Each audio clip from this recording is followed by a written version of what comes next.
Well, welcome. I am Mr. Murphy, and in this video we're going to be looking at Power Standard skill number 28. In this Power Standard we're going to be looking at how to solve a right triangle. And what that means to solve a right triangle is that we are going to be looking for finding the other pieces of the puzzle, so to speak. If we're given a side and an angle for a right triangle, being able to find the measures of the other sides and angles basically. Well, we're going to break this up into a couple videos because there's actually a couple different scenarios we could look at. We could have a situation where we are given an angle and a side, and we have to find the other pieces of the triangle. Or there might be a scenario where we're given two sides of a triangle, and we have to figure out the measures of the two angles and the third side. So that's why this standard, we'll be breaking those up into two different videos. But first, let's look at some examples of some things that you're going to be solving on your own. So this is an example of a right triangle that we're looking at here that you would be solving on your own. So if you notice that they give us one of the angles is 30 degrees, they give us one of the sides is 5.2, and we're going to have to find the measures of the other angle, angle A, and the other two sides. But how do we do that? Well, there's some things that we need to know about. First off, what we're dealing with here is we're dealing with what's called right triangle trigonometry. And when we're dealing with right triangles, we have these three different what we call trigonometric ratios. It's a fun word to say, trigonometric. But we have these different ratios dealing with, and again, these are all dealing with right triangles. And maybe you're familiar with hearing about sine, cosine, and tangent. But the sine of an angle is a ratio. It's the ratio of the opposite leg over the hypotenuse. And we'll be looking at those parts of a triangle here in a minute.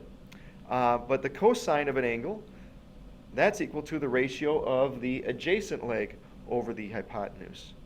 And lastly, the tangent of an angle is the ratio of the opposite leg over the adjacent leg. And there's an easy little phrase that will help you remember these different ratios, and it's called Sohcahtoa, down here at the bottom. And so, when you remember that phrase, Sohcahtoa, that so is the opposite over the hypotenuse, or the sine is the opposite over the hypotenuse. The cosine would be ka, which would be, the cosine is the adjacent over the hypotenuse. And toa would be referring to the tangent, which would be the opposite over the adjacent. So that's a phrase that will help you remember all of these different ratios. So let's talk about the parts of a right triangle. So all those ratios are referring to the different parts of a triangle. Now, the hypotenuse, as you can see from both of these right triangles, the hypotenuse is always the longest side of a triangle. Therefore, it's always going to be the side across from the right angle. And we identify the right angle with that little box. Now, you see that little circle with the squiggly line through it. That's referring to the angle measure. So if we're looking for that particular angle, or if we're given that particular angle, the other two sides of a triangle are referred to as the legs of a triangle. Now, one of those legs are going to be opposite of that angle, so we call that the opposite leg. And there's going to be another side that's going to be right next to it. It's going to be along with the hypotenuse. It's going to be the side that makes up that angle. So we call that leg the adjacent leg. Adjacent means next to, so that's the side that's next to the angle. That's not the hypotenuse. Now, the opposite leg and the adjacent leg are going to change depending on what angle we're looking at. That's what the second triangle down here is showing us, is that if the hypotenuse, you can see, is still the same, it's still across from the right angle. However, now the opposite leg is the side opposite that angle, and the adjacent leg now is going to be that shorter leg, the one that's to the right of the hypotenuse there and to the right of the angle. So that's just an important illustration to see how, depending on what angle we're looking at, the opposite leg and the adjacent leg are going to change, but the hypotenuse will always stay the same. Now let's look at how we're going to use Sohcahtoa and how to solve a triangle. We're going to do this one together. So why don't we take a minute now to look at how to do this one, and then you're going to do one on your own. Okay, so let's see what we're given here. Here's how I always like to start these problems. I like to look at my angle. So the angle here is the 18-degree angle. And I like to look at what am I given. I'm given the side across from that. So I'm given my opposite leg. And what am I looking for? Now we're going to be solving these triangles. So I'm going to be looking for angle A. I'm going to be looking for side A. Now here's how we label sides and angles. If you notice, angles are always labeled using capital letters. Sides are always labeled using lowercase letters, and it's good to use the same letter as the angle across from it. So angle C is going to be across from side C. Side A or angle A are going to be across from each other. So I'm going to be looking for side A here, and I'm going to be looking for side C as well. So we have to find these other three parts in order for us to solve the triangle. Now, in order for us to figure out angle A, we need to remember that there's a total of 180 degrees in a triangle. Well, in a right triangle, we're always going to know 90 degrees of that triangle. So that means the other two angles are going to make up the other 90 degrees for the total measurements of the angles in the triangle. So in other words, to find angle A, we're just going to take 90 minus 18 to figure out what that missing angle is. And 90 minus 18 is 72, so that tells me that angle A is 72 degrees. Now, we need to figure out what side A is, and this is where we're going to use Sohcahtoa. We're going to use those ratios, those trigonometric ratios that we talked about earlier. So how do we do that? Well, if you look at angle 18 and side 4, those are opposite of each other, so that's my opposite leg. So that means side A here is my adjacent leg. So if I wanted to find that missing measurement, I need to have at least an angle and a side, so I need to only have one variable that I'm going to be working with. So I'm going to be using the fact that I have the opposite that I know and the adjacent that I'm trying to find. That means I'm going to use TOA, so I'm going to use tangent. So I'm going to use the tangent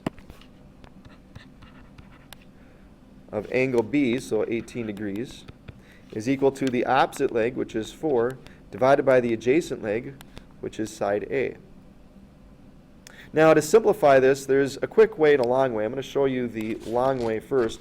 If I want to figure out, I want to get A by itself, so right now the only way I can do that is multiply both sides by A. Doing so will cancel out these two. Well, then what I'm going to need to do is I'm going to need to, so here's what I'd be left with. Well, then what I'd need to do is I would need to divide both sides by the tangent of 18 to get the A by itself. So if I divide both sides by tangent of 18 degrees, these would cancel out, leaving me with A equals 4 divided by the tangent of 18. Well, let's go back to what we had originally, so I can show you the fast way to do this. So originally we had the tangent of 18 degrees equals 4 divided by A.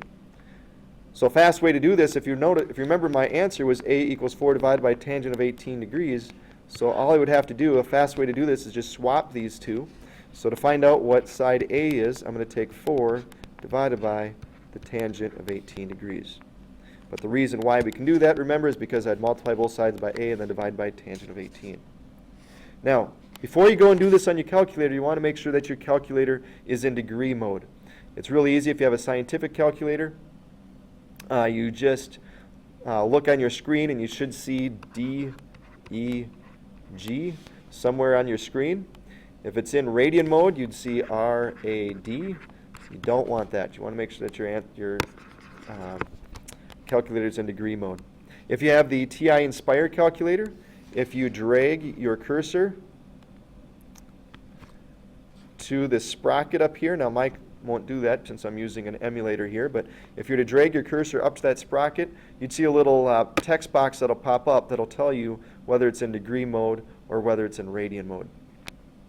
So again, you want to make sure that it's in degree mode.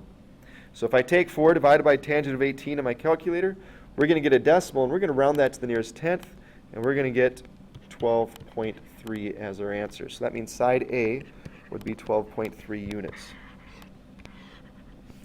So now let's talk about how to find side C. Now there's a couple ways we could do this. Since we're working with the right triangle, I could use the Pythagorean theorem, or I could use another trigonometric ratio, which is what I'm going to do here. So to figure out side C, what I do again is I look at this 18 degrees, and I know that side 4 is opposite that angle, and side C then is my hypotenuse.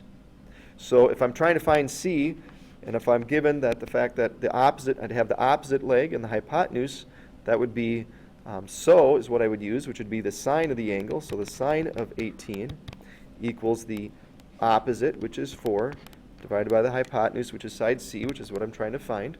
And just like we just mentioned, I can swap these two to find out what C is. I would say that C is equal to 4 divided by the sine of 18. And if I do that on my calculator, again, we're going to get a decimal. And we round it to the nearest tenth, so it would be 12.9 is your answer.